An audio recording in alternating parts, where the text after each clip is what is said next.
গুৱাহাটীৰ হাউকুছিত মঙলবাৰে ৰাতিপুৱাই সংঘটিত হয় এক চাঞ্চল্যকৰ ঘটনা। বাহিনী নৈত উপঙি থকা অৱস্থাত এটি মৃতদেহ প্ৰত্যক্ষ কৰে স্থানীয় ৰাইজে আৰু লগে লগেই খবৰ দিয়ে আৰক্ষীক।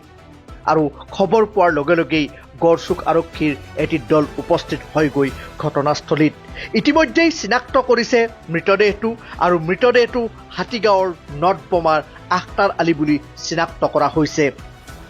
28 বছৰীয়া মানসিকভাৱে বিকাৰগ্ৰস্ত আখতাৰ আলীয়ে ৰবিবাৰে অৰ্থাৎ 19 তাৰিখৰ সন্ধিয়া 6 বজাৰ পৰাই সন্ধানহীন হৈ আছিল বুলি জানিবলৈ দিছে পৰিয়ালৰ লোকে। মোৰ ল'ৰা হয় আখতাৰ আলী, সন্ধিয়া 6টাৰ পৰা সি নিৰুদ্দেশ হৈ আছিল 19 তাৰিখে।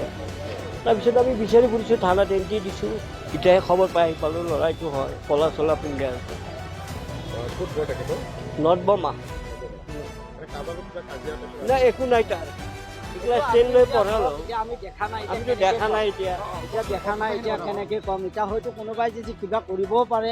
এতিয়া উঠোৱাৰ পিছতহে আমি গম পাম যে হয়তো কোনোবাই কিবা কৰিছে বা তাৰ এনে বিকলাংগ ল'ৰাটো হয়তো এইবিলাক বিকলাংগ ল'ৰা, তাৰ মানে অলপ মাথাটো অলপ মানে হয়তো কোনোবা টাইপত ভাল থাকে, কোনোবা টাইপত অলপ হেৰি থাকিব পাৰে। এতিয়া আমি এতিয়া তাৰ সেইটোতো ইমান এটা গম নাপাওঁ। হয়তো কোনোবাৰ লগত যদি কিবা কাজিয়া ফাজিয়া কৰিব পাৰিছেও যদি আমি ইমান এটা গম নাপাওঁ। কিন্তু কি পৰিস্থিতিত যুৱকজনৰ মৃত্যু হ'ল, এতিয়া তাকে লৈ সচেতন মহলে প্ৰশ্ন উত্থাপন কৰিছে। যুৱকজনৰ এই মৃত্যুৰ আঁৰৰ ৰহস্য কি? যুৱকজনক কোনোবাই হত্যা কৰি এনেদৰে বাহিনী নৈত দলিয়াই দিলে নেকি? দ্বিতীয়টো হ'ল, যুৱকজনে নিজেই আত্মহত্যা কৰিলে নেকি?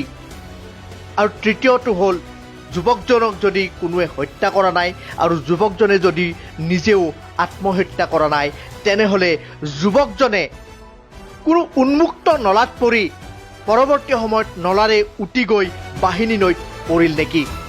যিহেতু 19 তাৰিখৰ সন্ধিয়াৰ পৰাই গুৱাহাটীত আৰম্ভ হৈছিল মুষলধাৰ বৰষুণ, সৃষ্টি হৈছিল ভয়াৱহ কৃত্ৰিম বানপানীৰ।